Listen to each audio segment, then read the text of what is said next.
जरा मेरे स्पेक्टेकल्स तो देना, स्पेक्टेकल्स और स्पेक्टेकल, शूज और shoe. Is it the right way to use shoes और शू? यहां पर हम लोग पढ़ने वाले हैं पेयर वाले वर्ड्स, वैसे वर्ड्स जो पेयर में यूज किए जाते हैं। Welcome to this channel and I am your mentor Khan sir and today we are gonna learn pair वाले वर्ड्स। दोस्तों वैसे सारे वर्ड्स जो पेयर में यूज किए जाते हैं काफी ज्यादा प्रॉब्लम क्रिएट करते हैं।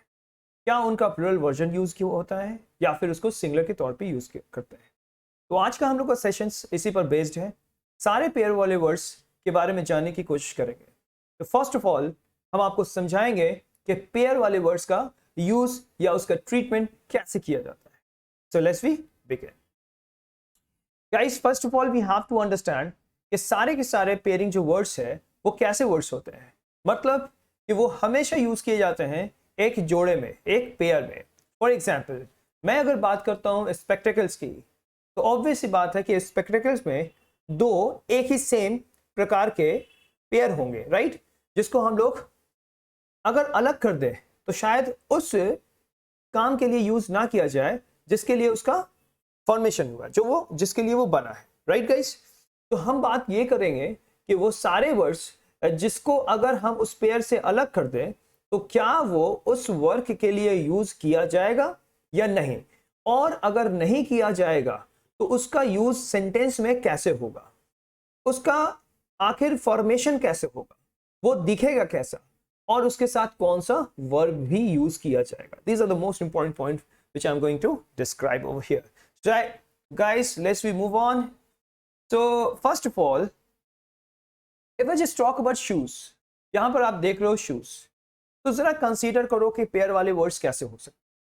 दोस्तों वैसा पेयर जिसके एक पार्ट को अगर हटा दिया जाए तो वो दूसरा पार्ट किसी काम का नहीं होगा, उसका एग्जिस्टेंस, उसकी एंटिटी बिल्कुल ही खत्म हो जाएगी।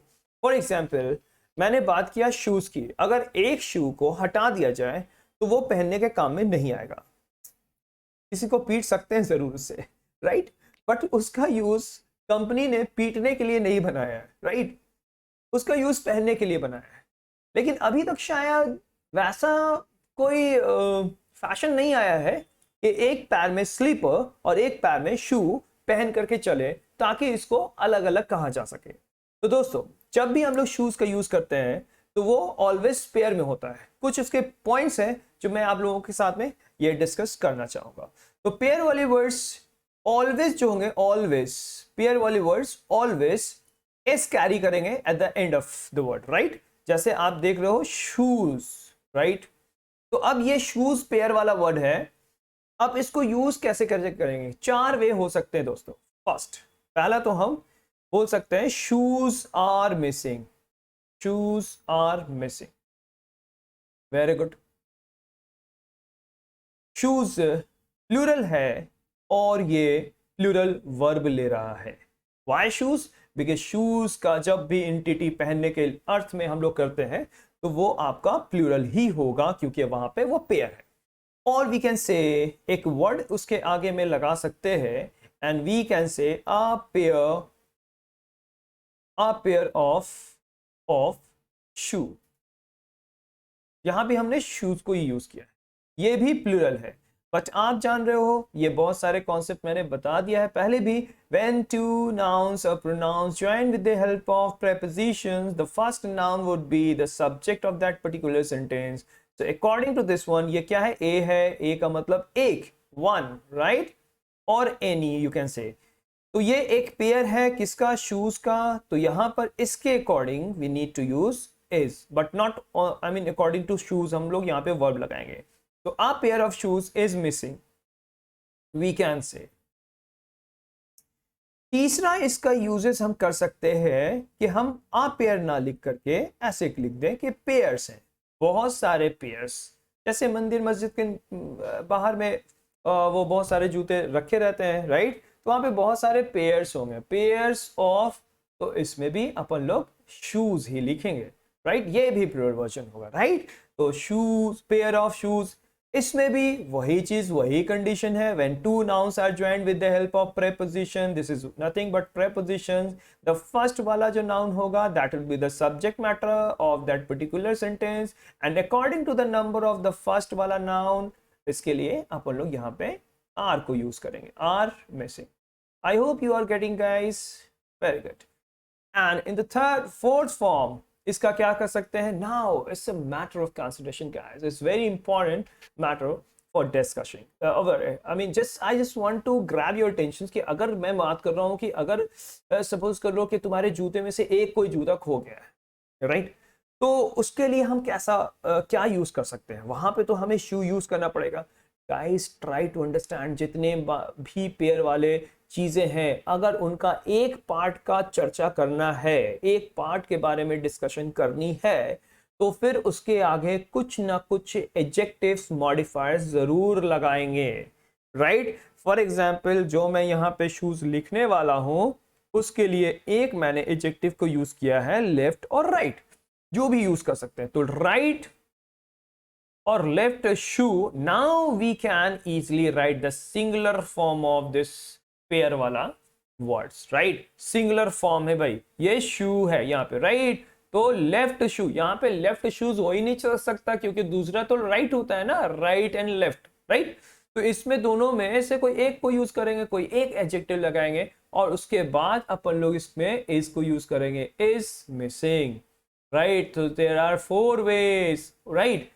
There are four ways कि हम पेयर वाले जितने भी वर्ड्स हैं उनको हम लोग चार तरीके से इस फॉर्म में लिख सकते हैं. तो अगर मैं बात करूं कि हमारे बॉडी पार्ट में भी वैसे बहुत सारे पेयर वाले वर्ड्स हैं. फॉर एग्जाम्पल, मैं बात करूं हैंड.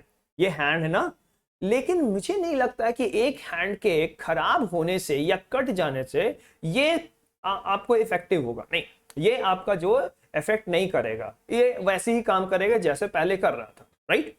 तो यहां पे एक हैंड अगर होगा तो सिंगुलर, और बोथ हैंड्स होंगे तो plural. So there we can say one hand and two hands. Singular and plural दोनों बन जाएंगे. लाइकवाइज, अगर मेरे पास एक आंख है, दूसरा, मतलब कि एक दूसरे पे डिपेंडेंट नहीं है मेरे दोस्त. अगर एक आंख खराब हो गया ना तो दूसरा काम कर सकता है. तो ये पेयर वाले नहीं हुए. वन आइड मैन कह सकते हैं, one eye and two eyes, one ear and two ears, right ना? One leg and two legs, क्योंकि एक खराब हो जाए तो दूसरे से काम लिया जा सकता है. लेकिन दोस्त थोड़ा सोचो कि वैसे पेयर वाले चीजें हैं. फॉर एग्जाम्पल, हम यहां पर एक वर्ड लिख रहे हैं LUNG, लंग और लंग्स. अरे सर, हमने तो हमेशा सुना है लंग्स होता है, लंग तो नहीं होता है. क्यों सुना है? क्योंकि होते तो दो, राइट? लेकिन एक के खराब होने से इंसान नहीं जी सकता. Getting my point? इसलिए ऑलवेज हम लोग लंग्स यूज करते हैं. हाँ, लेकिन अगर डॉक्टर के पास जाएंगे और एक लंग कोई खराब हुआ है तो वो लेफ्ट लंग या राइट लंग करके बोलेगा, लंग्स एज अ होल नहीं बोलेगा. या अगर मैं बात करूं इंटेस्टाइन्स, तो इंटेस्टाइन्स भी दो होते, लेकिन एक होता है स्मॉल इंटेस्टाइन और एक होता है लार्ज इंटेस्टाइन. लेकिन स्मॉल एंड लार्ज दोनों को अगर एक करके बताया जाए, मैं तो जाऊंगा मेरे डॉक्टर के पास में, यही बोलूंगा, डॉक्टर साहब देखो ना, मेरे इंटेस्टाइन्स में प्रॉब्लम है, because I don't know which intestine is infected. तो वहां पे मैं डॉक्टर से ये बोलूंगा. डॉक्टर जब मुझे देखेगा, अच्छे से बताएगा कि ओके फाइन, आपके स्मॉल इंटेस्टाइन में प्रॉब्लम है या फिर लार्ज इंटेस्टाइन में प्रॉब्लम, वो एक एडजेक्टिव को यूज करेगा और कहेगा लार्ज इंटेस्टाइन, नॉट एस. लेकिन मैं अगर एज अ होल बोलूंगा तो मैं बोलूंगा डॉक्टर मुझे इंटेस्टाइन्स में प्रॉब्लम लग रहा है, बिकॉज आई डोंट नो कि किस इंटेस्टाइन में मुझे प्रॉब्लम है, क्योंकि ये भी पेयर में ही यूज होता है. इवन कि इंट्रल्स में भी अगर प्रॉब्लम, तो इंट्रल्स भी वी कैन से दैट, क्योंकि मेरे इंट्रल्स में भी वो भी होते हैं दो और एक दूसरे पे डिपेंडेंट होते हैं. एक अगर निकाल दिया जाए तो इंसान नहीं. अब एक इंटेस्टाइन को बोलो ना, अगर निकाल दिया जाएगा तो क्या इंसान रह पाएगा? बिल्कुल भी नहीं रह पाएगा. हाँ, किडनी पर रह सकता है, राइट ना?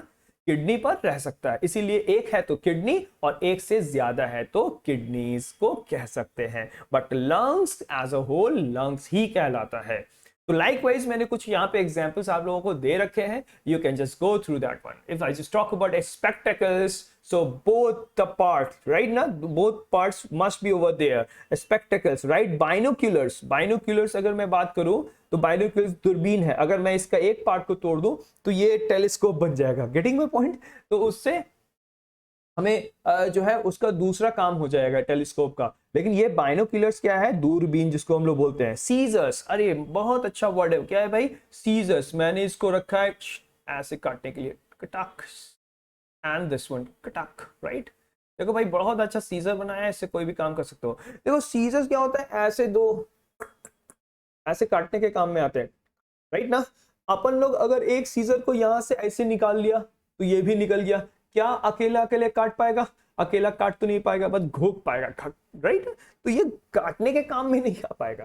गेटिंग माय पॉइंट ना. काटने के लिए दोनों का एक साथ होना बहुत जरूरी है. तो दैट्स व्हाई सीजर्स का अगर एग्जिस्टेंस है, अगर सीजर की एंटिटी है, वजूद है इसका, तो सीजर्स को दोनों को साथ में आना पड़ेगा. दैट्स व्हाई यहाँ पे सीजर्स होंगे, सीजर नहीं होगा. I hope you are getting guys.